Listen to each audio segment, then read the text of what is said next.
A millionaire disguised himself as a waiter in his own restaurant and froze when he heard 3 words from a waitress. What he found out next left him stunned. Before we start the story, leave a comment and tell us, what city are you watching from? And at the end, don't forget to rate this story from 0 to 10. Enjoy the story. You look tired. Just 3 simple words, but they were said so naturally that Andrew Hoffman froze for a moment, his coffee cup halfway to his lips. The waitress who said it was staring at him, her brown eyes bright, curious, almost teasing. The name tag on her burgundy apron said, Harper Wells, and her whole vibe, bold, light, a bit sarcastic, didn't match the tense, silent atmosphere of the restaurant. Tired? Andrew repeated, curious. Yeah, she said, resting her notepad on her hip. You've got that look. Someone who works too much and sleeps too little, the kind of person who thinks coffee can fix everything. Andrew gave a small smile. Maybe it can. I doubt it. The coffee here's strong, but it's not a miracle worker. She laughed and walked off toward the counter. He watched her go. There was something magnetic about Harper, an energy that didn't fit with the dull mood inside the Magnolia Bistro. While everyone else moved around quietly as if afraid to make a mistake, she walked with ease and just a touch of rebellion. Andrew glanced around the dining room. Old wooden tables, a charming decor that looked a bit neglected. The place had potential, but something was off. He, the new owner, had come in pretending to be a regular customer, hoping to figure out what wasn't working in the restaurant. And after just a few minutes, the answer started to show. Harper came back with a steaming cup and placed it in front of him. Careful, she said with a playful smile. It's strong enough to wake up the owner of this place. Andrew held back a laugh. I hope so. She walked away, but not for long. A middle-aged man with a large belly and a smug expression appeared from the kitchen. Rick, the manager. His voice cut through the room like a blade. Harper, he barked. I told you to clean the back tables 20 minutes ago, or did you forget how to do your job? Harper took a deep breath and turned slowly. I'm cleaning them, Rick. I just stopped to serve a customer. That's what waiters do, remember? Rick marched closer, face red with anger. Don't talk back, Wells. You think you're funny? Everyone here's sick of your little jokes. The dining room went quiet. The other staff pretended to stay busy, avoiding eye contact. Andrew watched closely. The manager's tone wasn't firm, it was abusive. He actually seemed to enjoy humiliating people. But Harper didn't back down. She kept her chin up. I'm just trying to do my job with a little humor, she said. Since someone around here insists on keeping the place as cheerful as a funeral. Rick snorted and stepped closer. You should learn to shut your mouth and do what you're told, girl. Andrew tightened his grip on the table. He took a deep breath, holding back the urge to speak up. He couldn't, at least not yet. He was here to watch, to understand, without revealing who he really was. But what he saw stirred something in him. Anger and disbelief. Harper, though, still didn't flinch. Funny thing, Rick. Shut up and obey isn't part of my resume, she said with a half smile. A few nearby customers tried to hide their chuckles. Rick turned red with embarrassment. One more smart comment, Harper, he snapped, and you'll be serving coffee on the sidewalk. Better than serving you, she replied, turning her back. Rick looked over at Andrew as if expecting support. Sir, I apologize. Some employees don't understand the meaning of respect. I think the service has been great, Andrew replied calmly. In fact, I'd say she's the only one in here actually smiling. Rick swallowed hard, unsure what to say. He turned around and stormed back into the kitchen, muttering to himself. Harper let out a breath and looked back at Andrew. Sorry about that scene. He just loves turning the morning shift into a nightmare. No need to apologize, Andrew said, meeting her eyes. You handled it well.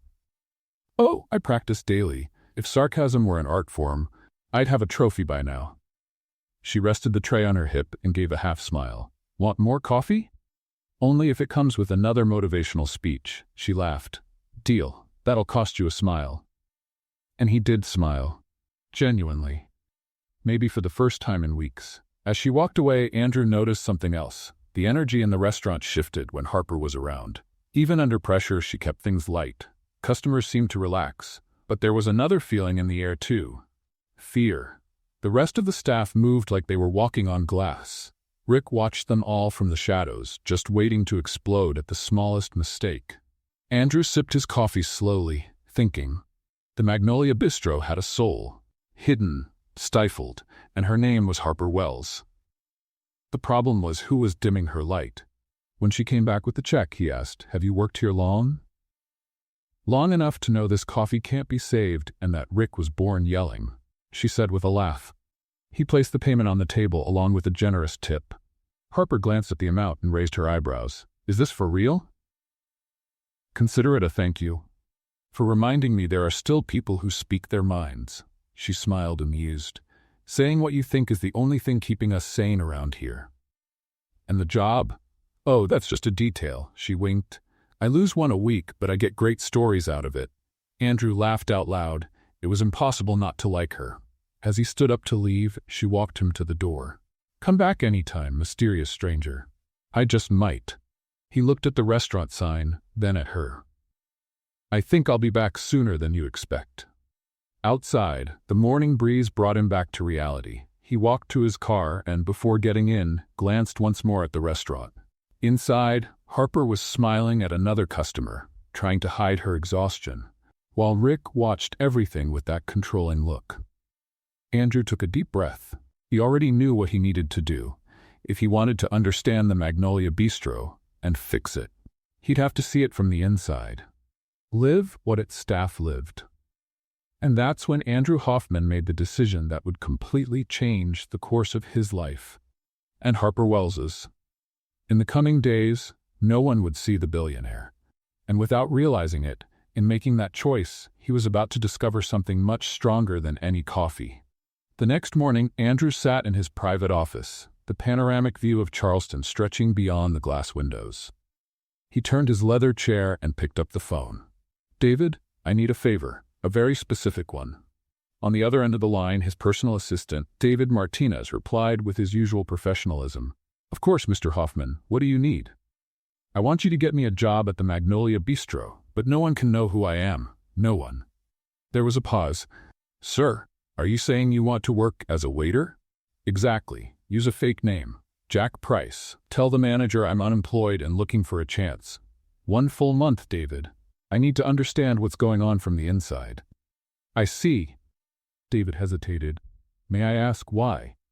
Andrew looked out the window, thinking of Harper's brown eyes and Rick's controlling ways. "Because numbers and reports don't tell the whole story. I want to see the truth." "Consider it done. Tomorrow, Mr. Jack Price will officially be on staff." Andrew hung up and smiled. For the first time in years, he felt a strange mix of nerves and excitement. The next day, Andrew parked 3 blocks from the restaurant. Not in his luxury convertible, but in a plain, modest sedan David had arranged. He wore faded jeans, a simple white shirt, and worn-out sneakers. Nothing that would draw attention. He took a deep breath and walked to the back entrance of the Magnolia Bistro, where a small sign read "Employees Only." He was about to push the door open when he heard a familiar voice behind him. "Hey, wait a sec." Andrew turned around and saw Harper Wells, a backpack over her shoulder and a coffee cup in hand. She looked at him with that curious, playful expression. You came in this week and ordered coffee, didn't you?" "I remember you." She tilted her head. "And now what are you doing back here near the employee door?" Andrew swallowed hard. He hadn't expected to run into her so soon. "Oh, I got a job here. I'm the new waiter." Harper's eyes widened and she burst out laughing. "You? A waiter? Here?" "Yeah. Is that a problem?" No. She shook her head, still laughing. "It's just that, well, good luck. You're going to need it." She walked past him and pushed the door open, motioning for him to follow. Andrew stepped in behind her, trying to hide how nervous he felt. The employee break room was small and cramped, with rusted metal lockers and the smell of old coffee in the air. 3 other people were inside, 2 young guys talking quietly and a middle-aged woman adjusting her apron. "Everyone, this is..." Harper paused and looked at him. "Sorry, what was your name again?" "Jack. Jack Price." "This is Jack. New waiter," Harper said with a teasing smile. "Try not to laugh too hard when he drops his first tray." The guys gave a slight smile but didn't say anything. The woman just nodded and walked out. Andrew grabbed the apron hanging from his new locker and awkwardly put it on. Harper stood nearby, leaning against the wall, sipping her coffee. "First time waiting tables?" she asked. "Is it that obvious? You put your apron on backwards." Andrew looked down and realized the mistake. His cheeks flushed. "Oh, shoot." Harper laughed so hard she nearly spilled the coffee. "This is going to be fun." The first hour was a disaster. Andrew had no idea how to balance a tray. When he tried carrying 3 plates at once, he almost dropped everything on a customer. Harper showed up out of nowhere, grabbed the tray with one hand and steadied the plates with the other. "Easy there, cowboy," she said with a smile. "Hold it from the bottom, not the edge, and walk slow. This isn't a sprint." "Thanks." Andrew mumbled, embarrassed. "You're welcome, but it's going to cost you a dessert at the end of the shift." He smiled despite himself. Throughout the day, Harper gave him all kinds of tips. She showed him how to organize orders, how to talk to the kitchen, how to smile at customers even when they were rude. She made everything seem easy, turning every one of his mistakes into a joke. "You're holding the tray like it's about to explode," she said, laughing. "Relax. It's not going to bite." "Easy for you to say." "Of course it is. I'm a pro. You're a work in progress." The other staff watched from a distance, but not many got close. Andrew noticed they all acted carefully, like they were afraid to stand out or mess up. And then Rick showed up. The next morning, Andrew was setting up tables when he heard the manager's loud, irritated voice. "Jack, why are you standing there like a statue? Move it. This isn't a museum." Andrew turned. Rick stood with arms crossed, face red, clearly enjoying the sound of his own yelling. "Sorry, I was just arranging the—" "Arranging?" Rick took a step closer. "You think customers pay to watch you arrange? They pay to be served. Move it." Andrew clenched his fists but stayed calm. "Yes, sir." Rick grunted and walked off, but came back several times that shift to pick apart every little thing. Andrew could feel the other employees watching. A mix of pity and relief that it wasn't them getting yelled at. Harper, however, didn't stay quiet. When Rick yelled at Andrew for the 3rd time that morning, she stepped in beside him holding a tray. "Rick, take it easy. He's new. Everyone makes mistakes at first." Rick turned to her, face full of anger. "Oh right, the defender of the weak. You think you run this place, Harper?" "No, I just think you could try not turning the whole place into a battlefield." "Watch your mouth, girl, or you'll end up like the newbie, out on the street." Harper shrugged. "Better out on the street than stuck here listening to you yell all day." Rick turned bright red but didn't say anything. He just stormed off. Andrew looked at Harper, surprised. "You didn't have to do that." "Of course I did," she said with a smile. "Someone's got to keep this place at least a little human." He felt something stir in his chest. Gratitude, maybe, or admiration. Between the mess-ups and the laughter, the day flew by. Every time Andrew got something wrong, Harper was there, either to help or to laugh. "You're the most elegant waiter I've ever seen," she teased after he dropped a spoon and bent down in an overly formal way to pick it up. "Elegant? Yeah, like a butler in distress." Andrew laughed. "I'll take that as a compliment." It wasn't meant to be. The next day, Andrew was carrying a tray to the kitchen when he heard shouting. Rick was at the back of the hallway, pointing a finger at one of the cooks, a young woman who was clearly pregnant. "You're too slow," he yelled. "If you can't keep up, go home and stay there with your belly." Her eyes were filled with tears, but she said nothing. Andrew stopped in his tracks, feeling anger rise up. He gripped the tray tightly, taking a deep breath to stay in control. Rick kept going. "This isn't a place for the weak. Either do your job right or get lost." Andrew took a step forward, then stopped. He couldn't step in. Not yet. If he revealed who he really was now, he'd lose the chance to see what was really going on. But silently, he made a promise. "I'm going to change all of this, I swear." He turned and walked back to the dining room, but the scene stayed burned in his memory. And Harper, watching from a distance, noticed something different in Jack Price's eyes. Something she couldn't quite explain, but it made her feel that this man was far more than he seemed. Days at the Magnolia Bistro began to take on a rhythm for Andrew. Each shift was a mix of chaos, learning, and quiet observation. He made mental notes of everything. Which staff worked in fear, which ones pretended to be busy to avoid Rick, which customers complained about cold food. But what caught his attention the most was Harper. She had a unique way of turning tense moments into lighter ones. When Andrew dropped an empty plate for the third time that week, she showed up with a broom and said, "Congratulations, Jack. You just won the award for loudest waiter of the month." "There's an award for that?" he asked, picking up the pieces. "No, but I just made one up for you. Want me to order a plaque?" Andrew laughed, shaking his head. "I think I'll politely decline." "That's too bad. It would have looked great in your locker." She walked away smiling, and Andrew realized that, even tired, Harper never lost her good humor. It was like she used comedy as a shield against the weight of the place.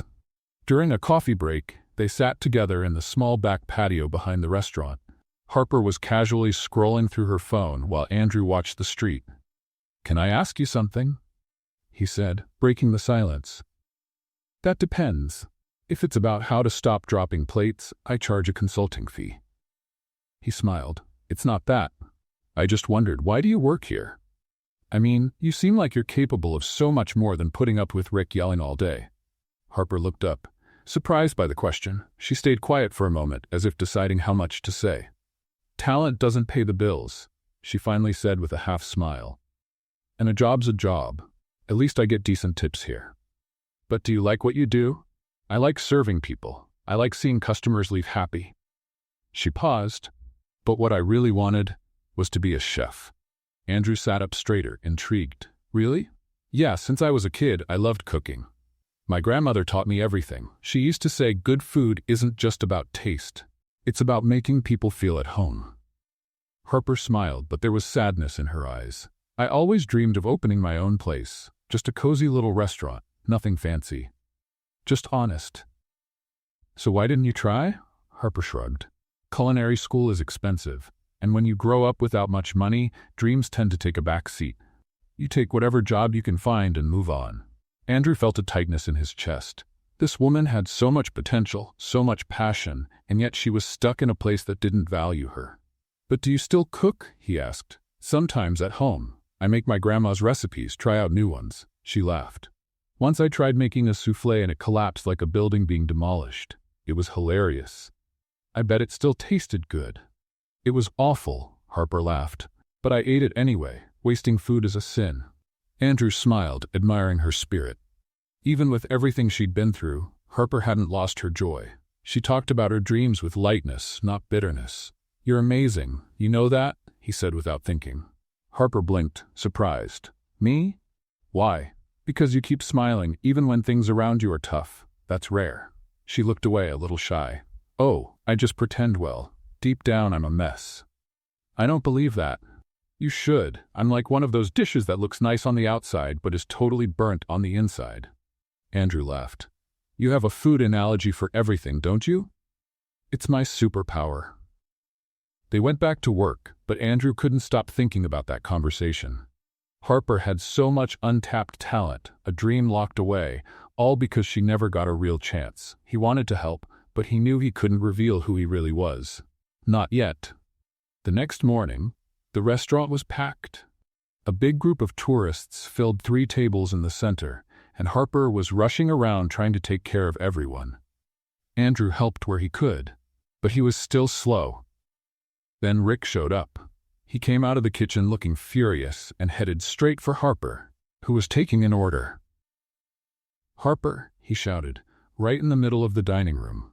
"How many times do I have to tell you to check the orders before sending them in?" Harper turned, confused. "I did check them, Rick. All the orders are correct." "They're not." He waved a slip of paper. "Table 7 asked for fries and you wrote mashed potatoes." "That's what they asked for." Harper stayed calm. "I repeated the order back to them to be sure." "So you're calling me a liar?" "No, I'm just saying that. You're incompetent."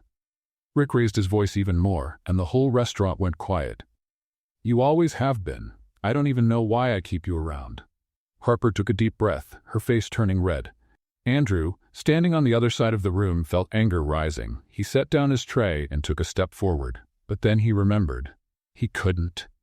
"Not yet." Rick kept going, relentless.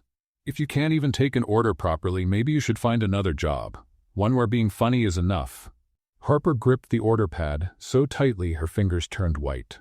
But she didn't say a word. She just turned and walked into the kitchen. Andrew stood frozen, shaking with anger. He watched Rick walk back to his office with a smug look on his face. Then, quietly, Andrew pulled a small notebook from his pocket and wrote, "Rick Thompson, toxic manager. Public humiliation, immediate termination." He'd been doing this for days now, taking notes, names, behavior, patterns. Who was creating problems, who deserved to stay, and who needed to go. But Harper deserved much more than just to stay. At the end of the shift, Andrew looked for Harper, but she had already left. He grabbed his things and headed to the locker room to get his coat. That's when he heard a frustrated sigh. Harper was standing in front of her locker, holding a sheet of paper. Her face had gone pale. "You okay?" Andrew asked, stepping closer. She looked up, and he saw the tears gathering in her eyes. "It's a warning," she said, showing him the paper. "Rick put it in my locker. Says I've been underperforming, and if I make one more mistake, I'm fired." Andrew took the paper and read it. It was cold, formal, and completely unfair. "This is ridiculous. You're the best employee here." "Doesn't matter." Harper shook her head and stuffed the paper back into her locker. "Rick wants me out. He always has. I don't know if it's worth fighting anymore." "Don't give up." Andrew gently took her arm. "Please." Harper looked at him, confused. "Why do you care so much?" He hesitated. He wanted to tell her the truth, that he was the owner, that he could fire Rick on the spot, that he could give her the credit she truly deserved, but he couldn't. "Not yet, because you don't deserve to be treated this way," he said simply. She gave a small, sad smile. "Thanks, Jack, but sometimes I just wish things were different." She picked up her bag and left, leaving Andrew alone in the locker room. He looked at her locker, at the fake warning letter, and felt his resolve solidify. Rick had crossed a line, and Andrew Hoffman was about to draw a new one. That night, Andrew couldn't stop thinking about Harper, about that unfair letter, the way she walked out of the restaurant looking so defeated, the helpless feeling of not being able to tell her who he really was. The next morning, he arrived at Magnolia Bistro, determined to do something, anything. Harper was already there, tying on her apron with stiff automatic movements. Her usual smile was gone, replaced by a tired expression. "Good morning," Andrew said, walking up to her. "Morning, Jack," she replied, not looking up. "You doing okay?" "Wonderful. I woke up. I'm breathing. I'm alive. Productive day." He smiled at the sarcastic reply, but knew she was just hiding how she really felt. The shift was long and tense. Harper moved on autopilot, avoiding conversation. Rick prowled around the restaurant like a vulture, watching for any slip-up. When the shift finally ended, Andrew waited for Harper by the lockers. She walked in with her bag over her shoulder, ready to leave. "Harper, wait," he called. She turned. "What is it? Want to grab a coffee? I mean real coffee, not that watered-down stuff they serve here." Harper raised an eyebrow. "Are you asking me out?" "I'm asking you not to go home looking like someone just kicked your puppy," he said, smiling. "Come on, my treat." She paused, then sighed. "Fine, but only because you said treat, and now I want to see if you actually have money." They walked to a small cafe 2 blocks from the restaurant. The place was cozy, with wooden tables and the rich smell of fresh coffee in the air. Harper ordered a cappuccino with extra chocolate, and Andrew got a plain black coffee. "So," Harper said, stirring the foam on her drink, "what's your deal?" "My what?" "Your story. You show up out of nowhere, start waiting tables. You're too polite, never complain." She tilted her head, studying him. "You're way too mysterious to be just a waiter." Andrew nearly choked on his coffee. "Mysterious? Me?" "Totally. Like, you don't seem like someone who needs to work at Magnolia. You've got this, I don't know, different vibe." "Different how?" "Like someone who used to live a more comfortable life." Harper narrowed her eyes. "Are you running from something?" Andrew laughed nervously. "No, nothing like that. I just needed a job, and Magnolia was hiring." Tuh. She didn't sound convinced, but let it go. "All right, Mr. Mystery, I'll believe you, for now. Thanks for the vote of confidence." They both laughed, and the tension finally started to fade. Harper took a sip of her cappuccino and closed her eyes, enjoying it. "Now this is real coffee," she said. "If Magnolia served something like this, maybe customers wouldn't complain so much." "Have you ever thought about suggesting that to Rick?" Harper let out a bitter laugh. "Oh, sure, because Rick is so open to suggestions. Last time someone spoke up, he said, 'I don't pay employees to think.' Andrew shook his head, stunned. He really said that? Word for word. Harper paused. Anyway, enough about work. This was supposed to be a peaceful moment. I agree. Andrew leaned back in his chair. So tell me, if you could do anything right now, no worries about money or responsibilities, what would it be? Harper thought for a moment, her gaze drifting. I'd open my own restaurant. Really? What would it be like? Small, cozy, with real homemade food. None of those fancy menus or dishes nobody can pronounce. She smiled, a spark in her eyes. And the decor would be fun. Silly signs on the walls, napkins with jokes, you know? A place where people could relax and feel at home. Andrew listened, fascinated. Harper's passion was contagious. And what would it be called? He asked. Haven't decided yet. Maybe Harper's Place or something like that. Simple, straight to the point. She laughed. Or maybe Grandma's Kitchen, to honor my grandmother. She taught me everything. I'd eat there every day. You're just saying that because I gave you a discount on the coffee. No, I'm saying it because you care about what you do. That's rare. Harper looked away, a little shy at the compliment. I don't know. It's just a silly dream. It's not silly, Andrew said firmly. And you should go after it. With what money, Jack? She sighed. Dreams are expensive. I can barely pay rent. He wanted to say he could help her, that he could fund the entire restaurant if she wanted. But he couldn't. Not yet. Then start small, he suggested. A food truck, maybe. Or start a recipe blog. Something to keep the dream alive. Harper smiled. You're really motivational, you know that? Like one of those follow your dreams posters they sell at gift shops. I'll take that as a compliment. It wasn't meant to be. They laughed together, and Andrew felt something warm in his chest. Being around Harper was easy, natural. She had a way of making everything lighter. Seriously though, Jack, she said, her tone softening. Thanks for bringing me here, for listening. I was thinking about quitting today. And now? Now, I think I'll stick around a bit longer. She shrugged. After all, someone's got to teach you not to drop dishes. True, I'd be lost without you. Harper rolled her eyes, but she was smiling. They stayed at the cafe for another hour, talking about everything and nothing. Andrew learned that Harper loved old movies, that she had a cat named Biscuit, and that her favorite dessert was key lime pie. When they finally stood up to leave, Harper seemed lighter, more like the person he'd met on that very first day. Thanks again, she said as they walked down the street. I needed this. Anytime. Just say the word. She stopped at a bus stop and turned to him.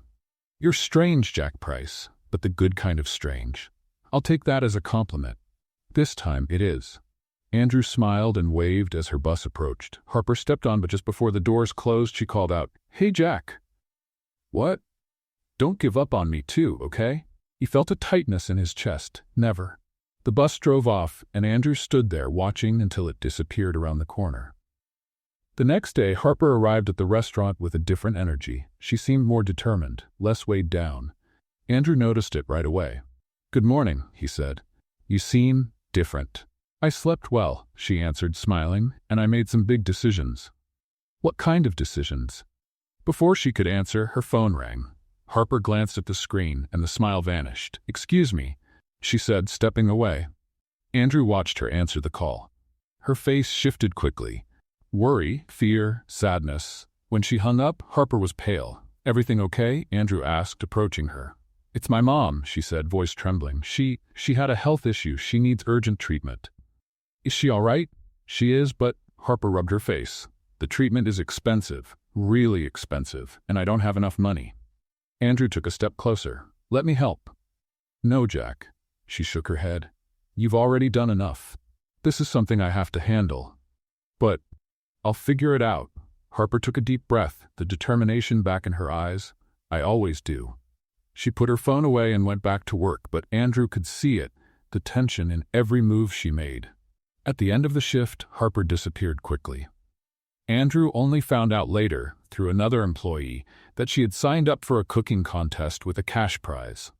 And more importantly, that she didn't want anyone to know. The next day, Andrew arrived early at the Magnolia Bistro. The restaurant was still closed, but he had an extra key David had managed to get to help keep his cover. He wanted to check on a few things in the kitchen before the day started. That's when he heard a noise coming from the back.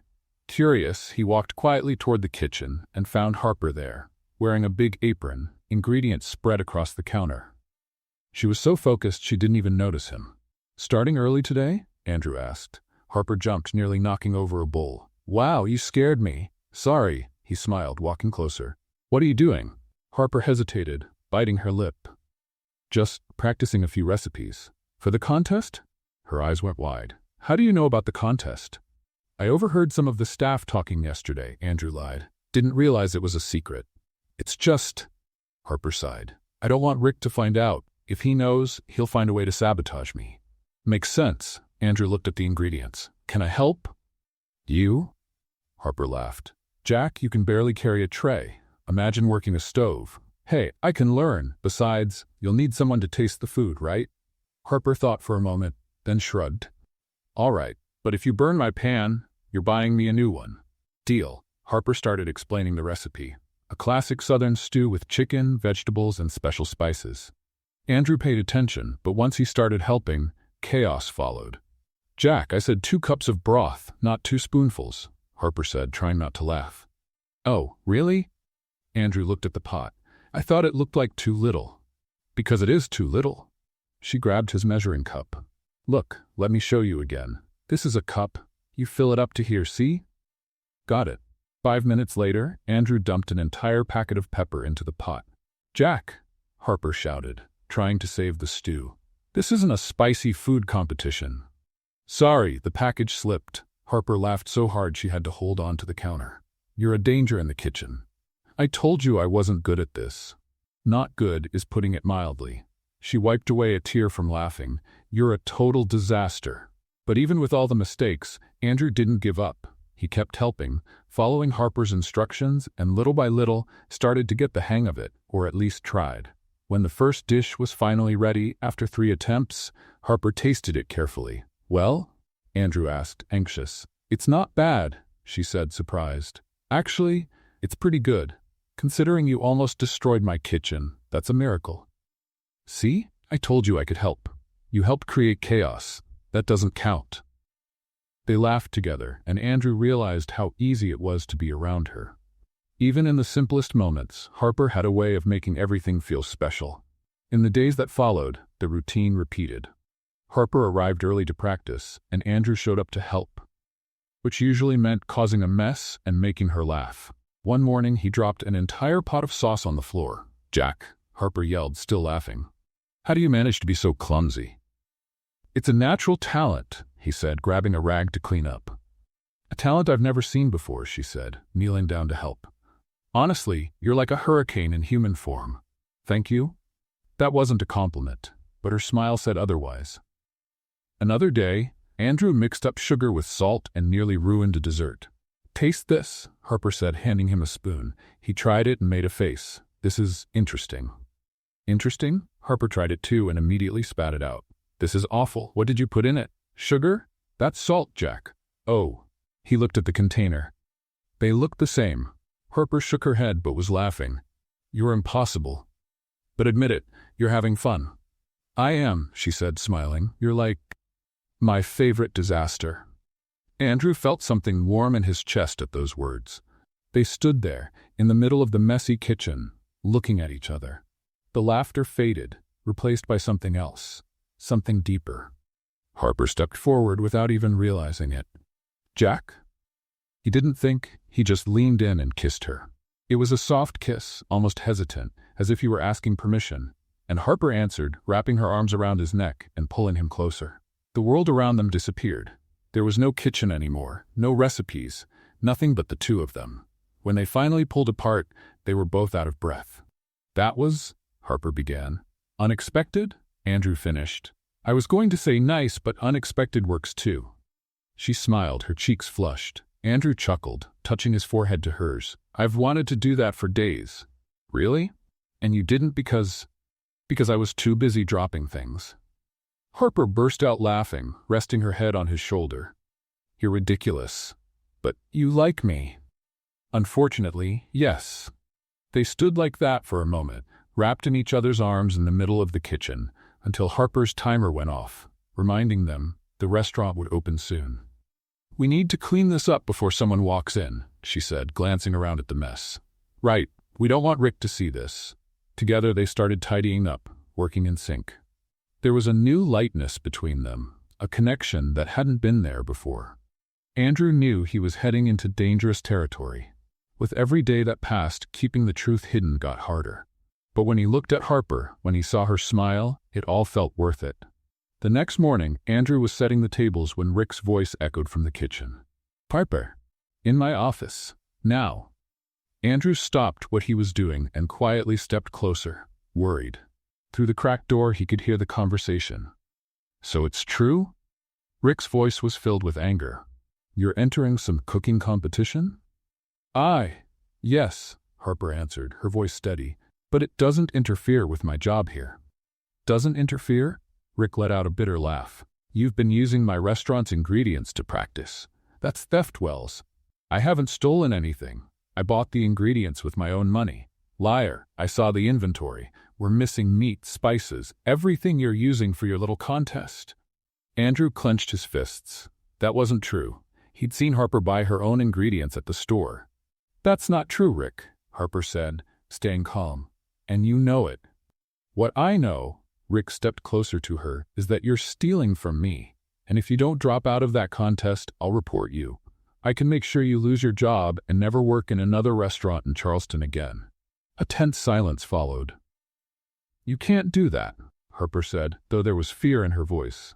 Oh, I can, and I will, unless you quit. Right now. Andrew felt rage boiling inside. He stepped forward, ready to walk into the office and reveal everything. But he stopped. If he stepped in now, he'd lose the chance to collect proof against Rick. And Harper would find out he'd been lying all along. He stepped back, heart heavy, and watched as Harper walked out of the office with tears welling in her eyes. She passed him without saying a word, heading straight to the staff room. Andrew stood there, frozen, knowing he had to do something. But what? Andrew found Harper in the staff room, sitting on the bench with her head in her hands. He walked over slowly, unsure what to say. Harper. She looked up. Her eyes were red, but she wasn't crying. She looked more angry than sad.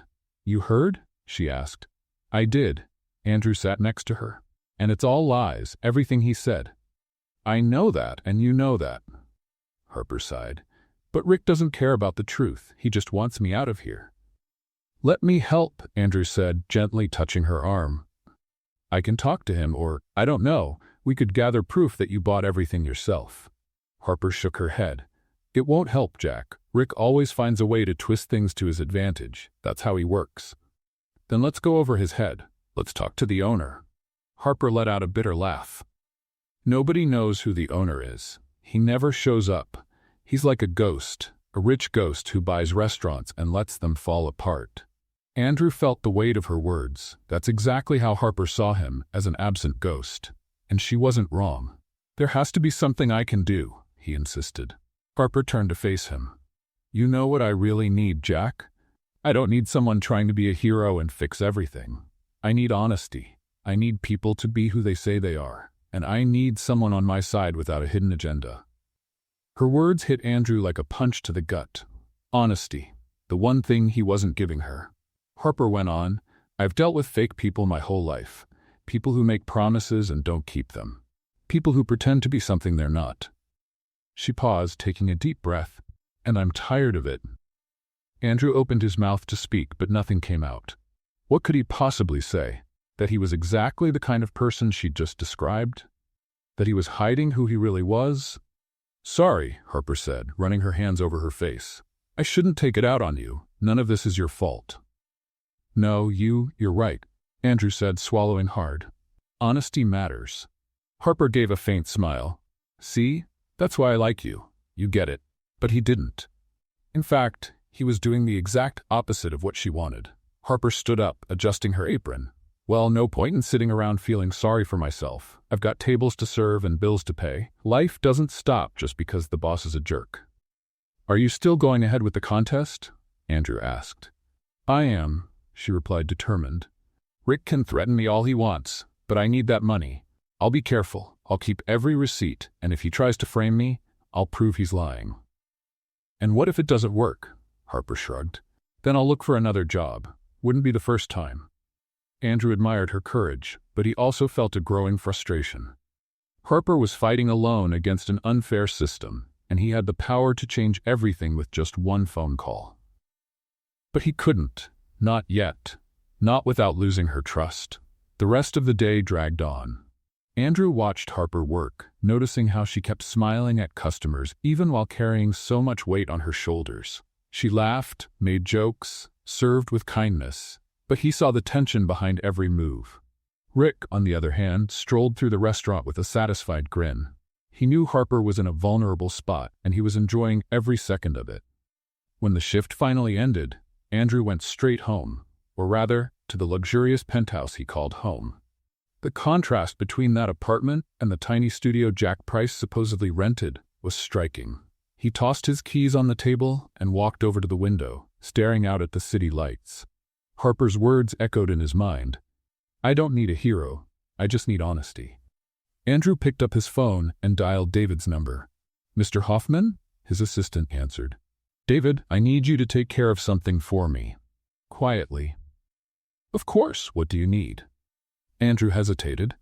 What he was about to do went against everything Harper had said, but he couldn't just sit back and watch her suffer. "I want you to handle a situation at the Magnolia Bistro," he began. "There's an employee there named Harper Wells who's being falsely accused of using restaurant supplies. I need you to prove that she paid for everything herself." "Understood. How would you like me to do that?" "Talk to the suppliers. Find out what the restaurant purchased in the last few weeks and compare it to what Harper bought on her own. If necessary, pay the suppliers to speak on her behalf." There was a pause. "Sir, that would be bribery," Andrew finished. "I know, but it's for the right reason." "If you're sure." "I am. Make it happen, David, and no one can know it was me." "Understood." Andrew hung up and looked out at the city again. He was helping Harper, yes, but in the wrong way. The dishonest way. Exactly the kind of thing she hated. He let himself fall onto the couch, running his hands through his hair. He had to tell her the truth, but how? How do you explain that you spent weeks lying, pretending to be someone else, sneaking into her life with a false identity? What if she hated him for it? Andrew thought about the kiss they'd shared. The way Harper looked at him, with trust and warmth. If he told her now, he might lose all of it. But if he didn't, he'd be living a lie. He stayed there all night, torn between two impossible choices. The next day, Andrew arrived at the restaurant trying to act normal. Harper greeted him with a tired but genuine smile. "Morning, walking disaster." "Morning," he smiled back. "Did you sleep well?" "Not really. I stayed up thinking about how to prove Rick is lying." She lowered her voice. "But I think I have a plan." "What kind of plan?" Before she could answer, Rick entered the dining room with a strange look on his face. He stared directly at Andrew, his eyes narrowed. "Jack Price," he said, walking over. "Can I talk to you? In private?" Andrew's stomach dropped. "Sure." They walked into Rick's office and he closed the door behind them. The manager walked over to his desk and picked up a few papers. "You know, Jack, something funny happened earlier this morning," Rick began, flipping through the documents. "I called one of our suppliers to double-check an order, and guess what? He told me someone's been asking questions. Very specific questions about ingredients and dates." Andrew kept a neutral expression. "And what does that have to do with me?" "I'm not sure yet," Rick said, leaning over the desk. "But it struck me as odd. And it got me thinking, who exactly are you, Jack Price?" "I'm just a waiter." "Really?" Rick smiled, but there was no humor in it. "Because to me, you don't seem like an ordinary waiter. You've got a certain air about you. Too polite, too calm. You seem like someone used to giving orders, not taking them." Andrew felt his heart pick up. "You're imagining things." "Maybe," Rick said, folding his arms. "Or maybe not, so I think I'll do a little digging on you, Jack. Find out who you really are. And if I find out you're hiding something, well, that'll be interesting." Andrew held his gaze, showing no fear. "Be my guest." "Oh, I will?" Rick said, smiling. Andrew left the office with the weight of Rick's threat pressing on his shoulders. Rick was suspicious, and if he found out the truth before Andrew had a chance to tell Harper, everything would fall apart. 2 days later, Andrew woke up with his stomach in knots. Not because of Rick, because of Harper. It was the day of the cooking competition, and he knew how much it meant to her. He dressed casually, jeans, plain t-shirt, a cap, and left the house early. The event was being held at the Charleston Convention Center, a large venue downtown. By the time he arrived, a crowd was already forming. Andrew bought a ticket and blended into the audience, looking for a spot where he could watch without being noticed. He didn't want Harper to get nervous if she saw him. The hall was set up with individual cooking stations, each equipped with stoves, utensils, and ingredients. There were about 15 competitors, each one wearing a mix of confidence and sheer panic. Then he saw her. Harper was at station number 7, tying on a white apron and checking her ingredients. Even from a distance, Andrew could see the tension in her shoulders. "Ladies and gentlemen," announced the host, a tall man in a sharp suit, "welcome to the 10th Annual Charleston Cooking Contest. Today, our talented amateur chefs will have 2 hours to create a dish that represents the heart and soul of the American South." The audience applauded. Andrew clapped along, his eyes fixed on Harper. "And begin." The room erupted into action. Pots clanged, knives chopped, spices flew. Andrew watched, captivated, as Harper moved with focus and speed. She looked completely in her element, like she was born to do this. Beside him, a woman whispered to her husband, "Look at the one at station 7. She looks confident." "Very confident," the husband replied. "I bet she wins." Andrew smiled. They didn't even know the half of it. As time went on, some competitors started to fall apart. One man spilled an entire pot of sauce. A woman burned her chicken. Another forgot to turn on the oven. But Harper stayed in control. She worked with a mix of focus and joy. Every now and then, she cracked a joke with the person next to her, or danced a little while stirring something on the stove. It was impossible not to smile watching her. With 30 minutes left, the judges began making their rounds. There were 3 of them: a well-known chef, a food critic, and a culinary school instructor.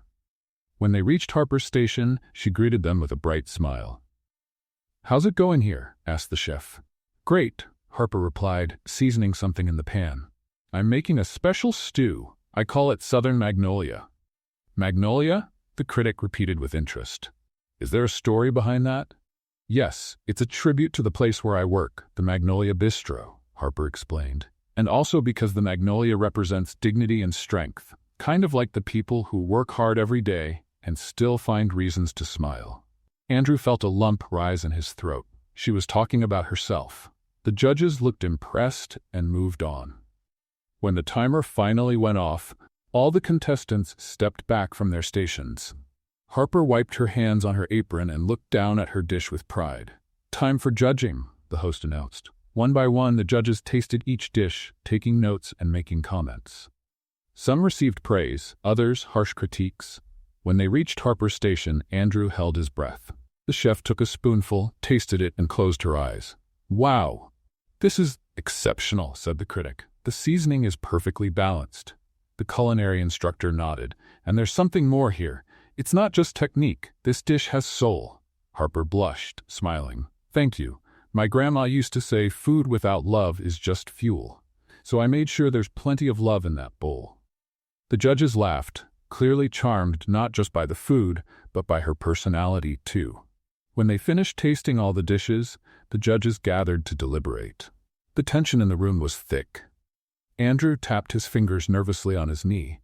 Finally, the host returned to the stage holding a golden envelope. "Ladies and gentlemen, here are the results." The crowd went silent. In 3rd place, he opened the envelope. James Mitchell, with his classic fried chicken. Applause. James walked up to the stage to receive his trophy and a check. In 2nd place, the host paused dramatically. Harper Wells, with her Southern Magnolia. Andrew jumped from his seat, clapping and cheering. A few people turned to look at him, curious, but he didn't care. Harper walked up to the stage, her eyes shining. She accepted the trophy, a silver spoon engraved with her name and the check. When the host asked her to say a few words, Harper stepped up to the microphone. "Well, I wasn't expecting to win anything, so this is already amazing," she began, making the audience laugh. "I want to thank my grandma, who taught me that cooking is about making people happy. And I also want to thank someone special who helped me not give up when I wanted to." She looked out at the audience, searching. Jack, if you're out there, thank you. Andrew felt his eyes sting. And lastly, Harper went on, I want to say this. It doesn't matter where you are in life right now. If you have a dream, go after it, even if it's just little by little, because every step counts. The audience burst into applause. Harper stepped off the stage, holding her trophy like it was the most precious thing in the world. Andrew moved through the crowd trying to get to her. When he finally found her, Harper was packing up her things. Harper! She turned and saw him. Her face lit up. Jack, you came. Of course I did. He pulled her into a tight hug. You were incredible. More than incredible. Harper laughed, hugging him back. I can't believe I won. Second place. Me? You should have taken first. Oh, stop. The winning dish was really good. She stepped back, showing him the check. But look at this. It's enough for my mom's treatment. Andrew smiled, truly happy for her. I knew you could do it. Harper looked at him, her expression softening. You believed in me when I didn't even believe in myself. Because I see you, Harper, and you're extraordinary. Something shifted in the air between them. Harper stepped closer, placing a hand gently on his face. You're kind of amazing too, Jack Price. And then she kissed him. This time it wasn't out of surprise or impulse. It was intentional, full of meaning. Andrew wrapped his arms around her, forgetting completely where they were. When they pulled apart, both were smiling like teenagers. So, Andrew began, suddenly nervous. I wanted to ask you something. Go ahead. Do you want to? Would you like to? He took a deep breath. Harper Wells, will you be my girlfriend? Harper blinked, surprised. Then she burst out laughing. You're asking me out in the middle of a cooking contest? Yeah, Andrew laughed too. Terrible timing? Perfect timing. She kissed him again, quick and sweet, and yes, 1,000 times yes. Andrew spun her in the air, making her laugh. When he set her down, both of them were glowing. Come on, let's celebrate, Harper said, picking up her trophy. I need ice cream or pizza or both. Both sounds perfect. They started walking toward the exit, fingers intertwined, when a voice called out behind them. Excuse me, excuse me. Andrew turned and saw a man in a suit rushing over, a camera hanging from his neck. A journalist. Andrew's heart sank. Sorry to bother you, the man said out of breath. But I know you. You're Andrew Hoffman, the billionaire owner of Hoffman Foods. The world seemed to stop. Andrew felt Harper stiffen beside him. Slowly, she let go of his hand. Andrew began, but he didn't know what to say. Wait, it is you. The reporter looked thrilled. What a surprise seeing you here. Are you scouting new talent for your restaurants? Can I ask a few questions? Andrew barely heard him. His eyes were on Harper. She was looking at him with an expression he'd never seen before. It wasn't anger. It was worse. It was betrayal. Harper. He reached out to her, but she stepped back, hugging the trophy to her chest. I have to go. Harper, wait, let me explain. No. Her voice was calm but trembling. Not now. She turned her back and walked quickly toward the exit. Harper. Andrew took a step forward, but the reporter blocked his way. Mr. Hoffman, just a quick photo. Andrew ignored him completely and ran after Harper. But when he got to the door, she was already gone, lost in the crowd. He stood there, frozen on the sidewalk, heart shattered. She had found out, and by the way she looked at him, Andrew knew he had lost the only thing that really mattered.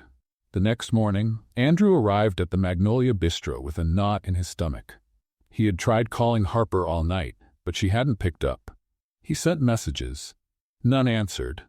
Now, all he could do was hope she'd show up for work. When he walked into the staff room, Harper was already there, but she wasn't getting ready for her shift. She was emptying out her locker. Harper, Andrew said, his voice lower than he meant it to be.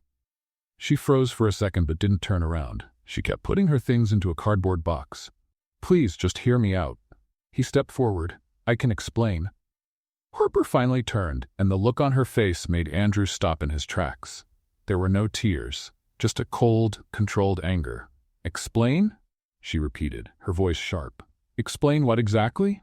That you lied to me the whole time? That you pretended to be someone else? That you made me look like a fool? It wasn't like that, wasn't it? Harper let out a bitter laugh. Then tell me, Andrew Hoffman, what was it? Hearing his real name from her lips, laced with so much venom, hurt more than he expected. I wasn't trying to deceive you, Andrew began. I needed to understand what was happening at the restaurant. The numbers didn't add up. People were quitting, and I couldn't figure out what was wrong from a distance. So you decided to play poor? Harper crossed her arms. Decided to go undercover like it was some kind of spy movie? It wasn't about playing, it was about seeing the truth. The truth? Harper stepped closer. You want the truth, Andrew? You're a billionaire who was so afraid to get his hands dirty that you chose to lie to everyone here, including me. Harper, please. You knew how much honesty means to me. Her voice finally trembled. I told you things, I trusted you, and the whole time you were lying. I didn't lie about how I feel, Andrew said quickly. Everything I felt for you was real. How can I believe that? Harper looked at him, sadness behind her anger. How can I trust anything you say now? Andrew opened his mouth, but no words came. Because she was right, he had broken her trust in the worst way. Harper closed the box and picked it up. I quit. What? No, I can't work here anymore, she said, heading to the door. Not when the owner is someone who used me as a social experiment. I didn't use you, Harper. Wait. But she didn't stop. She walked right past him and out of the staff room, leaving Andrew alone with the crushing weight of guilt on his chest. The news of Harper's resignation spread through the restaurant like wildfire. Andrew could hear the whispers, see the confused looks being exchanged. Rick, of course, didn't waste the opportunity. You know what? He said loud enough for everyone to hear during the afternoon shift. I always knew Harper was trouble. Now we find out she was stealing ingredients for contests. That's why she quit before we could fire her. Andrew, standing on the other side of the dining area, dropped the tray in his hands and walked straight toward Rick. That's not true, and you know it. Rick smirked. Oh, really? And how would you know that, Jack? Or should I say, Mr. Hoffman? The room fell completely silent. Andrew felt all eyes turn to him. The staff stared, a mix of shock and confusion on their faces. Rick continued, clearly enjoying himself. That's right, everyone. Our clumsy little waiter friend here is actually the owner of this place. He's been sneaking around in disguise, spying on us. One of the waitresses, Linda, whispered. Is that true? Andrew took a deep breath. It's true. I'm Andrew Hoffman. And yes, I came here in disguise. The murmurs grew louder. Some of the staff looked offended. Others just puzzled. But I wasn't playing games, Andrew said firmly. I was trying to find out why this restaurant, which should be thriving, was falling apart, and I found the answer. He pointed straight at Rick. He's the reason. Rick laughed. Of course. Blame me. Not the absent owner who never shows up to see how things really work. You're right, Andrew admitted. I should have come sooner, but now I'm here, and I've seen it all. I saw you humiliate staff, make false accusations, and create a toxic environment. Proof? Rick challenged. You got any proof? I do. Andrew pulled a small notebook from his pocket. 3 weeks of notes, dates, times, names of the people you mistreated, witnesses. Rick paled slightly, but tried to keep his cool. No one's going to believe you. You're a liar. He's not, said a quiet voice. Everyone turned. It was Elena, the pregnant cook, same one Rick had mistreated weeks ago. I saw everything he said, and I can confirm it. So did I, said Linda. Rick's awful to everyone here. Other employees began to chime in, sharing their own stories. Rick looked around, realizing he was losing control. This is ridiculous, he snapped. You can't believe this. This imposter. The only imposter here is you, Andrew said calmly. You pretended to be a competent manager when you were actually tearing this place apart from the inside. Rick looked around, desperate, then did the only thing he knew how to do, attack. You want the truth? He shouted. Harper was stealing. She admitted it to me. And this billionaire over here protected her because... Well, you know why. Watch what you say, Andrew warned, his voice dangerously low. She got to him. She seduced the boss to get what she wanted. Rick was unraveling now. And when she got caught, she ran. Andrew clenched his fists. He wanted to punch Rick. He wanted to scream. But he knew that would only make things worse. Instead, he took a deep breath. Tomorrow morning, I'm holding a meeting with all staff. I'll present evidence of everything that's happened here, and I'll make public the kind of management you've all had to endure. He looked Rick straight in the eye. And you're fired. Pack your things. You can't fire me. I'm the owner. I can. Andrew turned to the staff. You can all go home early today. Full pay. We'll talk tomorrow about the future of this place. The employees hesitated, then slowly began to leave. Rick stood in the middle of the dining room, red with anger and humiliation. "You'll regret this," he spat.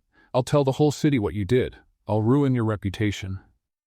"Do what you want," Andrew said, exhausted. "I'll tell the truth first." Rick stormed out, slamming the door behind him. Andrew stood alone in the empty restaurant, surrounded by tables and chairs, feeling the full weight of everything that had happened. He had lost Harper, he had exposed his lie, he had created a mess. But for the first time, he was ready to face the consequences. He picked up the phone and called David. "David, I need you to organize a press conference. Tomorrow morning." "A press conference?" David sounded surprised. "About what?" "About everything." Andrew looked around the restaurant. It's time to tell the truth. The next morning, Andrew woke to the sound of his phone ringing nonstop. It was 6 a.m. He answered with a sleepy voice. "Mr. Hoffman?" It was David, and he sounded agitated. "Have you seen the news?" "What news?" Andrew rubbed his eyes. "The story leaked. It's everywhere." Andrew jumped out of bed and turned on the TV. The local news was showing a photo of him, his official portrait, in a suit, next to a grainy picture someone had taken of him working at Magnolia Bistro. The headline read, "Millionaire goes undercover in his own restaurant." "Oh no," Andrew muttered. The anchor continued. "Andrew Hoffman, billionaire and owner of the Hoffman Foods Group, spent weeks disguised as a waiter in one of his own establishments. Reactions are mixed. Some call it brilliant. Others say it was manipulative and disrespectful to the staff." The segment showed street interviews. A woman said, "I think it's amazing. He wanted to really understand his business." A man said, "It's ridiculous. The staff must have felt watched." Andrew turned off the TV and called David back. "How did this get out?" "Rick, he sold the story to the media last night. Now he's doing interviews claiming you created a toxic, suspicious work environment." "Of course it was him." Andrew pinched the bridge of his nose. "Is the press conference still on?" "Yes, sir. In 3 hours." "Good. And David? Get Rick's termination documents ready. I want everything official, no loopholes." "They're already done." Andrew hung up and got ready. This time, no jeans and t-shirt. He put on a sharp suit, tie, polished shoes. If he was going to face the scandal, he'd do it as himself. When he arrived at Magnolia Bistro, reporters were already waiting outside. Cameras flashed the moment he stepped out of the car. "Mr. Hoffman, is it true you went undercover? Why did you hide your identity? Did the staff know?" Andrew didn't answer. He just walked confidently to the entrance, ignoring the questions. David was waiting inside, along with a lawyer. "Rick's in the office," David said. "He refuses to leave. Let's take care of it now." The three of them headed to the office. Rick was sitting in the chair like he still owned the place, feet up on the desk.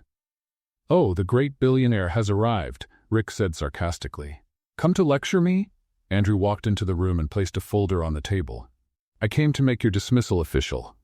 "You can't fire me without cause." "I have cause." Andrew opened the folder, revealing documents. 3 weeks' worth of detailed records of your misconduct, employee humiliation, false accusations, creating a hostile work environment, all documented with dates and witnesses. Rick turned pale. You were spying on me?" "I was observing, and you showed exactly what I suspected." Andrew pushed the papers forward. "Sign here. You're fired, and no, this isn't a joke." Rick looked at the documents, then at the lawyer, then back at Andrew. "You won't get away with this. I'll sue." "Go ahead," said the lawyer calmly. "We have enough evidence to countersue for harassment and creating a toxic workplace." Rick realized he was cornered. With hands shaking in anger, he picked up the pen and signed the papers. "Have security escort him out," Andrew told David. 2 security guards walked in and escorted Rick to the door. He kept complaining loudly, but no one paid attention. When the door closed, Andrew let out the breath he'd been holding. One problem solved. "You still have the press conference," David reminded him. "I know. Let's go." The press conference was held in the main dining room of the restaurant. At least 20 journalists were present, along with TV cameras and photographers. Andrew stepped up onto a small makeshift platform and adjusted the microphone. "Good morning. Thank you for coming. I'll make a statement and then take questions." He took a deep breath. "My name is Andrew Hoffman, and yes, I spent the last few weeks working undercover as a waiter in my own restaurant. It wasn't an easy decision, but it was necessary. The cameras clicked rapidly. This restaurant was struggling, the numbers didn't add up, employees were leaving, and I couldn't figure out why just by looking at reports, so I decided to see for myself, and what I found was a toxic management, an abusive manager, and amazing employees being held back. He paused.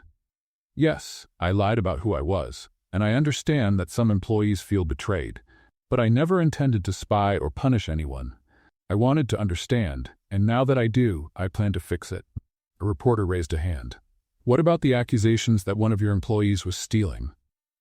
Completely false, Andrew answered firmly.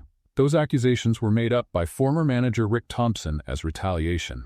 The employee in question, Harper Wells, is talented, honest, and was treated unfairly. I'm working to fully clear her name. Is she coming back to work here? Andrew hesitated. That's up to her. But the door is open. More questions followed, about the company, the other restaurants, and the future of Magnolia. Andrew answered them all honestly. When the press conference finally ended, he was exhausted, but he knew he had done the right thing. The next day, Andrew stood in front of Harper's apartment building. He had the address because David had gotten it from the employee records, something Andrew knew was a little invasive, but he was desperate. He took a deep breath and rang the buzzer for apartment 3B. There was a long pause. Then Harper's voice came through the intercom. Who is it? It's me, Andrew. Another pause. What do you want? Just 5 minutes, please. If after that you still want me to leave, I will. Another silence. Then the door buzzed open. Andrew walked up the stairs to the 3rd floor. Harper was waiting at the door, arms crossed. She wore jeans and a simple t-shirt, her hair pulled back into a messy ponytail. 5 minutes, she said, not moving from the doorway. Can I come in? No. Andrew sighed. Fair enough. All right, I came to say I'm sorry, truly, for the way things happened. You already said that. I know, but I want you to understand why I did it. Andrew chose his words carefully. When I bought Magnolia, all I saw were numbers on a spreadsheet. Profit, loss, efficiency. But numbers don't tell stories. They don't show people being mistreated or talent being wasted. Harper kept looking at him, her expression unreadable. So I decided to see for myself. And I found you. Andrew stepped a little closer. You showed me that behind every number is a real person, with dreams, with struggles, with value. And I should have told you the truth. I should have trusted you. But you didn't, Harper said, her voice calm but firm. I didn't trust you. And that was my mistake, Andrew admitted. But everything I felt for you was real, Harper. Every conversation, every laugh, every moment. I wasn't pretending. Harper looked away. How can I be sure of that? You can't, Andrew said honestly. You can only decide if you're willing to give me a chance to prove it. There was a long silence. Then Harper sighed. Andrew, I believe you felt something real. I felt it too. But it doesn't change the fact that you lied. And lies break trust. I know. And without trust, there's no way forward. She finally looked at him, eyes filled with tears. I need time. Andrew felt his chest tighten but nodded. Take all the time you need. And it's not just about us, Harper added. It's about me. I need to figure out who I am outside that restaurant. Outside of all of this. I understand.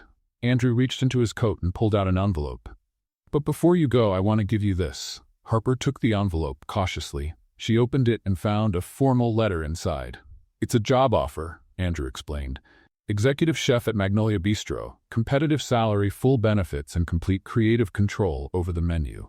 Harper read the letter, eyes wide. Andrew, you don't have to accept it now. You don't ever have to accept it. But I want you to know the offer is real, because you deserve it, not because of me, but because you're incredibly talented. Harper folded the letter slowly. I don't know what to say. You don't have to say anything, Andrew said, stepping back. Just think about it, okay? She nodded, holding the letter close to her chest. And Harper? Andrew said before turning. I'm sorry for everything. I know, she said softly. Andrew walked down the steps, each one heavier than the last. When he reached his car, he looked up and saw Harper still standing in the doorway, watching him. He raised a hand. She didn't wave back. She just quietly closed the door. 2 days later, Andrew heard from David that Harper had left town. She had gone to her mother's city to help with her treatment, using the prize money from the competition. She left without looking back. And Andrew stayed in Charleston, alone, waiting for a second chance that might never come. The following weeks were the hardest of Andrew's life. He hired a new manager for Magnolia Bistro, someone experienced, fair, respectful. He raised staff wages, he renovated the kitchen, updated the menu. On paper, everything was running smoothly, but the restaurant had lost its soul. Andrew felt it every time he walked in. The staff was polite, efficient, professional, but the energy was gone. The spark that Harper brought was missing. No one laughed loudly in the kitchen anymore. No one joked with customers. Everything was proper, but cold. One evening, Andrew sat alone at a corner table, staring at the empty dining room after closing. David walked over with a few reports. "Numbers are improving, Mr. Hoffman," he said. "Magnolia is finally back in the black." "That's good," Andrew replied flatly. David hesitated. "You don't sound happy about that." "It's just," Andrew sighed. "What's the point of success if there's no one to share it with?" David didn't reply. He just placed a hand on his boss's shoulder and quietly stepped away. Andrew ran his hands over his face. He had called Harper several times in the early weeks, but she never answered. Sent messages that went unanswered. Eventually, he stopped trying. If she needed space, he'd give it to her, even if it tore him up inside. 2 months passed. Andrew learned to live with the emptiness. He threw himself into work, expanding the business, opening new restaurants. But always, there was a space in his heart that belonged to Harper. Then, one Tuesday afternoon, everything changed. Andrew was walking through downtown Charleston, distracted by his phone, when he caught a familiar scent. Seasoned chicken, southern spices, something warm and comforting. He looked up and froze. Parked on the corner was a food truck painted light blue and white. The sign across the top read in cheerful, colorful letters, "Harper's Heart." Andrew's heart skipped a beat. There was a line of at least 10 people waiting to be served, and there at the window of the truck was her. Harper. She wore a red apron, her hair tied up in a messy bun, smiling as she handed a plate to a customer. Even from a distance, Andrew could tell she looked happy, truly happy. He stepped closer, staying behind a group of people to watch. The menu was written on a chalkboard nearby. Disaster of the day. Fried chicken that almost didn't make it, but turned out just right. Restart soup, because everyone deserves a second chance. Hope pie, sweet enough to make you believe again. Andrew smiled. It was so... Harper. Next, Harper called and a woman stepped up. "I'll have the disaster of the day," the customer said, laughing. "That name is hilarious."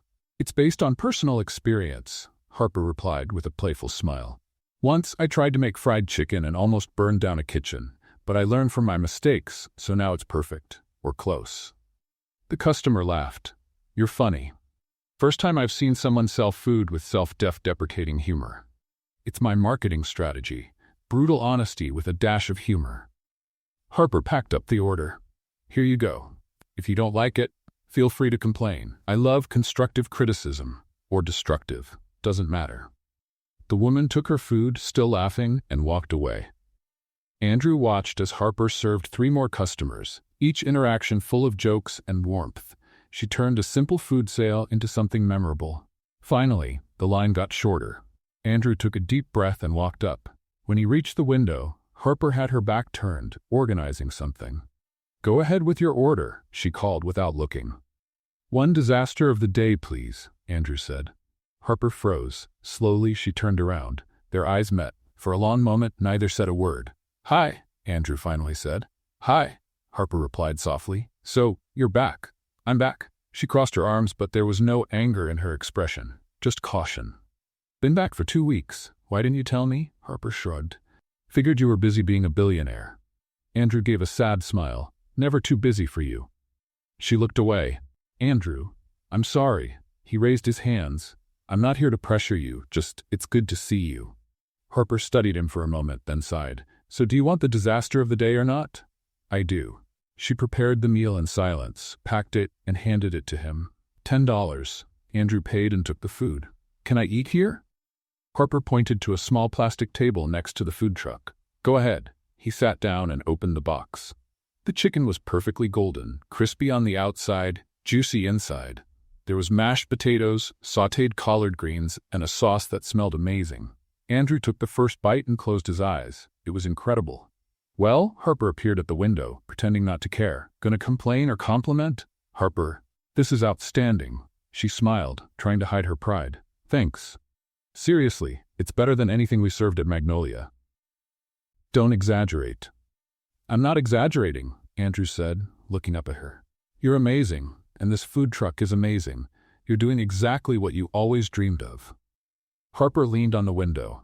Yeah, it's not a full restaurant yet, but it's a start. It's more than a start. It's a dream coming true. They were quiet for a moment, just looking at each other. How's your mom? Andrew asked. Better, much better.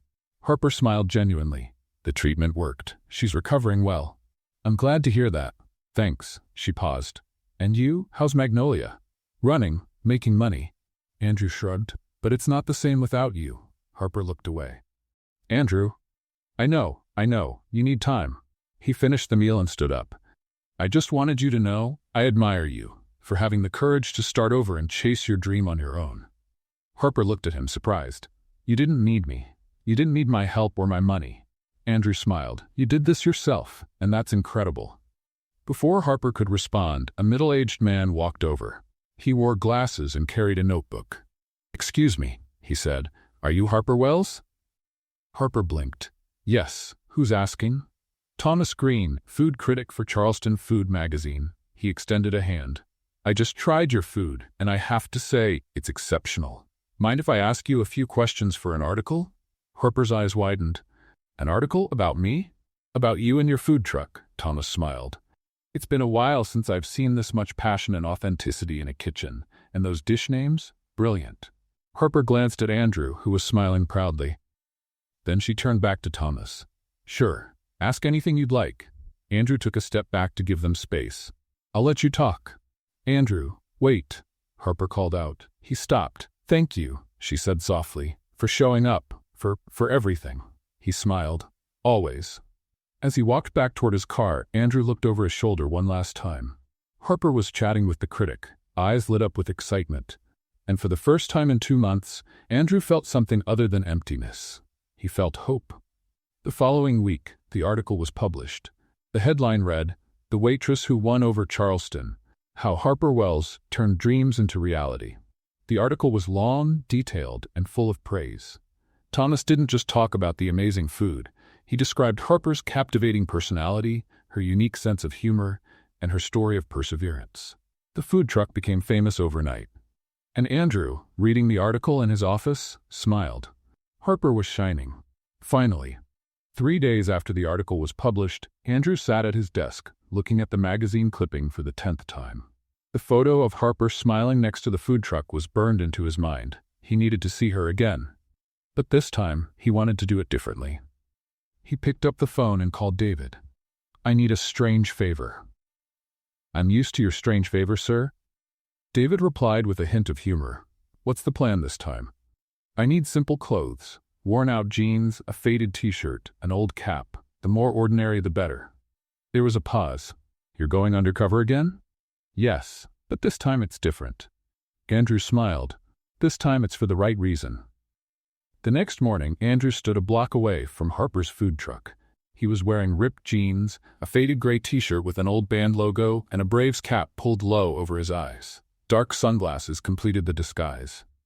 He took a deep breath and walked toward the truck. As expected, there was a line. The article had tripled Harper's customers. Andrew took his place at the end, waiting patiently. As he waited, he watched Harper work. She moved with confidence and joy, chatting with each customer like they were old friends. Her laughter was contagious, and people walked away not just with food, but with smiles on their faces. Next, Harper called. Andrew stepped forward, keeping his head down.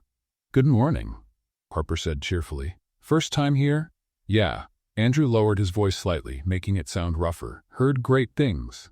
Oh, must be because of that article. She laughed. I still can't believe someone wrote about me. Anyway, what'll it be? Andrew looked at the menu. The restart soup. Harper paused, something shifting in her expression. Really? Really? He looked up just enough for her to see under the cap. Harper's eyes widened. Andrew? He took off the sunglasses and smiled sheepishly. Hi. You're in disguise again? She wasn't sure if she should laugh or be annoyed. Technically, yes, Andrew admitted, but only because I wanted to see if you'd recognize me. And also because, well, I wanted to order the restart soup. It felt right. Harper crossed her arms, but a small smile tugged at the corners of her mouth. Are you seriously starting over? With another disguise? This time no lies, Andrew said firmly. I just came because I wanted a fresh start, a real one. No secrets, no games, just honesty. People in the line behind him started whispering, recognizing who he was, but Andrew didn't care. Andrew, Harper began. Wait, let me say this. He turned to the people in line. Folks, can you give me a minute? I promise I'll be quick, and lunch is on me today. There were cheers and some laughter. Andrew turned back to Harper. Harper Wells, he began, loud enough for everyone to hear. You are the most amazing person I've ever met. And I messed it all up because I was too afraid to be honest. I spent weeks pretending to be someone else because I was scared to face the truth about my own mistakes as a businessman. Harper watched him, her eyes shining. But you taught me that success means nothing if you don't treat people with respect. That money can't buy character, and that honesty is worth more than any profit. He stepped closer. I've learned more from you in these 2 months than in all my years running a company. Someone in line shouted, Go for it, man. Andrew smiled but kept his eyes on Harper. And I know I ruined everything. I know I hurt you. But if you give me a chance, just one more chance, I promise to be the man you deserve. No costumes, no lies, just me. Harper wiped away a tear running down her cheek. You're ridiculous, you know that? I know. You show up here in another disguise, make a public speech, buy everyone's food. Yeah, kind of dramatic, I know. Kind of? Harper laughed through her tears. This is straight out of a romance movie. So? Andrew paused. Is that a yes? Harper looked at him for a long moment, then she sighed. Andrew Hoffman, you are the most complicated, confusing, and frustratingly sweet man I've ever met. Is that a compliment? I'm still deciding. She leaned out through the food truck window. But yes, I forgive you. Andrew's heart jumped. Really? Really? But with one condition. Anything. Harper pointed at him. If you want to be in my life, you show up wearing an apron, not a suit. I want the Andrew who drops pans and messes up measurements, not the billionaire stuck in offices. Andrew smiled, his expression softening. Deal. Can I have an apron now? Harper laughed. Wait, what? You said I need to come with an apron. He walked around the food truck and stepped in through the side door. So put me to work. Andrew, I've got a huge line. Perfect, I'll help. He grabbed an apron hanging nearby and slipped it on. What do I do first? Harper shook her head but was smiling. You're impossible, but you love me. I'm still deciding about that too. Andrew stepped closer, close enough to feel her warmth. Let me help you decide. And then he kissed her. It was a soft kiss full of promises and fresh starts. Harper kissed him back, arms wrapped around his neck, completely forgetting about the line of waiting customers. Outside, the crowd erupted in cheers and applause. When they finally pulled apart, they were both grinning like teenagers. All right, I've decided, Harper said. I definitely love you. Thank God. Andrew rested his forehead on hers. Because I love you too, madly. Really? Since when? Since you told me I looked tired and needed better coffee. He laughed. I think I fell for you right then and there. Harper laughed and gave him another quick kiss. You're ridiculous.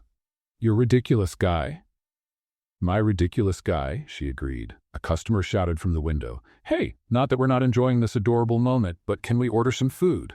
Harper and Andrew pulled apart, laughing. All right, Harper called back. Sorry, show's over.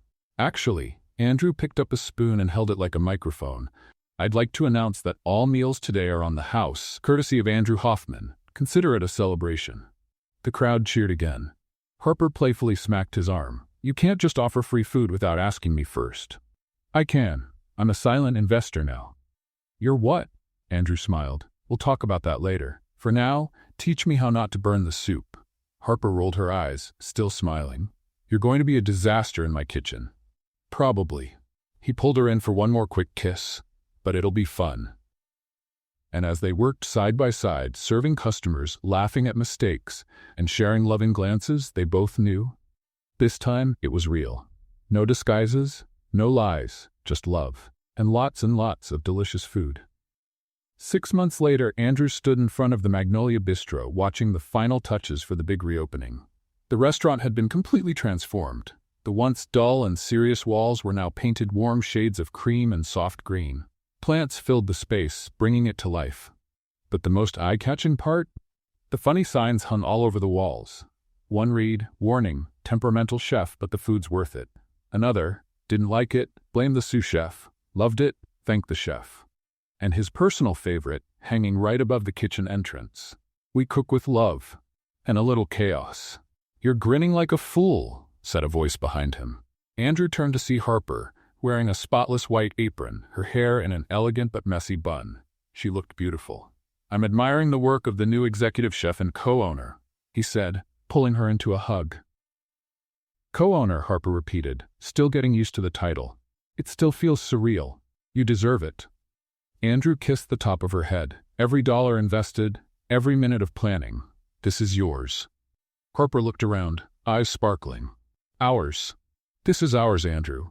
He smiled.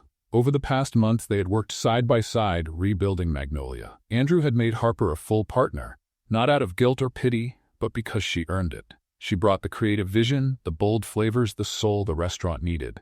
He took care of the finances and operations. Together, they were unstoppable. "Is the kitchen crew ready?" Andrew asked. "Ready and terrified," Harper laughed. "But the good kind of terrified, the excited kind. And the menu? Oh, you're going to love it." She tugged his hand. "Come take a look." They walked to the entrance, where the new menu was displayed on a sleek board. Andrew read the dish names and burst out laughing. Forgiveness chicken, because everyone deserves a second chance. Reconciliation risotto, creamy the way it always should have been. Truth pie, sweet but honest. Fresh start steak, grilled to perfection, finally. "Harper, this is brilliant," Andrew said. "I know," she said with a playful smile. "And before you ask, yes, I added the story of each dish to the menu. Customers will know that the forgiveness chicken is a tribute to our mistakes. And the reconciliation risotto stands for when we made things right again." Andrew wrapped his arms around her. "You turned our story into culinary art." "Exactly." Harper rested her head on his chest. "And if people are going to talk about us anyway, they might as well eat well while they do." They laughed together, content in the embrace. "Mr. Hoffman, Miss Wells," David called, rushing over with a clipboard. "The first guests will be arriving in an hour. Everything has to be perfect." "It is perfect, David," Harper assured him. "Relax, you'll give yourself an ulcer." "A small ulcer is acceptable if the night's a success," he replied seriously. Andrew and Harper exchanged amused looks. An hour later, the Magnolia Bistro was full. There were journalists, food critics, local business owners, and loyal customers who had followed the restaurant's journey. Even a few former employees from Rick's time were invited, now happily working elsewhere. Linda, the former waitress, came over and gave Harper a big hug. "Look at you, executive chef." "Look at us," Harper corrected her. "You're managing that amazing Italian place." "Thanks to you for recommending me," Linda smiled. "You've changed a lot around here, Harper. We changed it." Harper looked toward Andrew, who was speaking with a group of investors. Together, the night was a complete success. Every dish came out perfectly. Customers laughed at the clever signs. The atmosphere was warm, welcoming, just as Harper had always dreamed. Thomas Green, the critic who had written the piece about the food truck, tasted the reconciliation risotto and closed his eyes in delight. "Harper, this is heavenly." "Thank you, Thomas," she smiled. "This time, I didn't burn anything." "This time?" He laughed. "I need to hear that story." "Oh, ask Andrew. He has a whole book of my kitchen disasters." Andrew stepped beside her, "And I'd keep every single one." As the evening went on, Andrew grew more and more nervous. He kept checking the pocket of his blazer, making sure the small item was still there. Harper noticed. "You okay? You seem jittery." "I'm great," he lied. "Just excited." "Excited? You're sweating." "It's the heat from the kitchen." "Andrew, we're in the dining room with air conditioning." He laughed nervously. "Right." Harper narrowed her eyes at him, but got distracted when a customer asked for a photo. As dinner wound down and dessert was being served, Andrew gave a subtle signal to David, who quietly approached the small band playing background music and whispered something. The music stopped. Andrew picked up a microphone. "Good evening, everyone," he said, his voice echoing through the room. "Thank you for being here tonight to celebrate the reopening of the Magnolia Bistro." Polite applause. Harper looked at him, puzzled. They hadn't planned any speeches. "Tonight is special for many reasons," Andrew continued, "but mostly because it marks a fresh start, a second chance, and I've learned that second chances are something to cherish." He walked to the center of the room, where Harper stood near a table. "A year ago, I walked into this restaurant in disguise, trying to figure out what was wrong, and I found more than just answers." He looked directly at Harper. "I found you." Harper's eyes widened. "Andrew, what are you doing?" "Something I should have done months ago." He dropped to one knee. The room went silent. Phones came up, capturing the moment. Harper covered her mouth with her hands. "You're not—" Andrew pulled a small blue velvet box from his pocket and opened it, revealing a delicate ring with a single diamond. "Harper Wells, you taught me what truly matters. You showed me that success without heart is meaningless, that honesty is worth more than any fortune, and that real love embraces flaws and celebrates new beginnings." Tears were already streaming down Harper's cheeks. "You made me laugh in my worst moments, challenged me when I needed it, and loved me even when I didn't deserve it." Andrew smiled. "And I want to spend the rest of my life trying to be worthy of that love." He took a breath. "Harper Wells, will you marry me? This time, no disguises, no lies, just the two of us, exactly as we are." The entire room held its breath. Harper looked at him, at the ring, then back at him. And then, being entirely herself, she said, "Only if I get to pick the wedding menu." The room burst into laughter and applause. Andrew laughed too, and finally, the tears started to fall. "Deal? You get to choose everything. Menu, decorations, music, all of it. And you promise never to dress up as a waiter again?" "I promise, unless you ask me to." "And you promise not to burn my risotto?" "I promise to try." He smiled. "So, is that a yes?" Harper got down on one knee in front of him, holding his face in her hands. "It's a big, giant yes, the size of your ego when we first met." "Hey," Andrew protested, but he was laughing. "It's true." Harper kissed him gently. "But I love you just the same. Even your ego." Andrew slipped the ring on her finger, and she looked at it for a moment before pulling him in for a deeper kiss. The room burst into applause, cheers, and celebration. When they pulled apart, they were both crying and smiling at the same time. "I love you," Andrew whispered. "I love you too," Harper said, wiping his tears. "My favorite clumsy billionaire. Your favorite sarcastic millionaire. Look at us, already matching titles." She laughed. David showed up with champagne, and everyone toasted the couple. The band started playing again, this time a lively tune, and people began to dance. Andrew pulled Harper to the center of the room and twirled her around. She laughed, letting go of all the stress and weight from the past few months. "Who would have thought, huh?" she said, dancing a little awkwardly in his arms. "The billionaire and the waitress." "Former waitress," Andrew corrected. "Now you're an executive chef, a business owner, and my future wife. And you're my partner, my best friend, and a permanent kitchen disaster." "Permanent? You burned water the other day, Andrew." "Water." He laughed. "Fair enough." They kept dancing, surrounded by friends, staff, and customers. Witnesses not just to the reopening of a restaurant, but to the beginning of a new life for two hearts that found each other in the most unexpected place. There, in the middle of the Magnolia Bistro dining room, with the smell of good food in the air, laughter echoing through the walls, and love filling every corner, Andrew and Harper knew they had found something rare. They had found home. Not in a place, but in each other. And this time for good. No disguises, just love, laughter, and lots of well-seasoned chicken. What did you think of Andrew and Harper's story? Leave your thoughts in the comments. Rate this story from 0 to 10. What score would you give it? Subscribe to the channel and turn on the bell so you don't miss any of our stories. And check out more emotional stories right here on the final screen.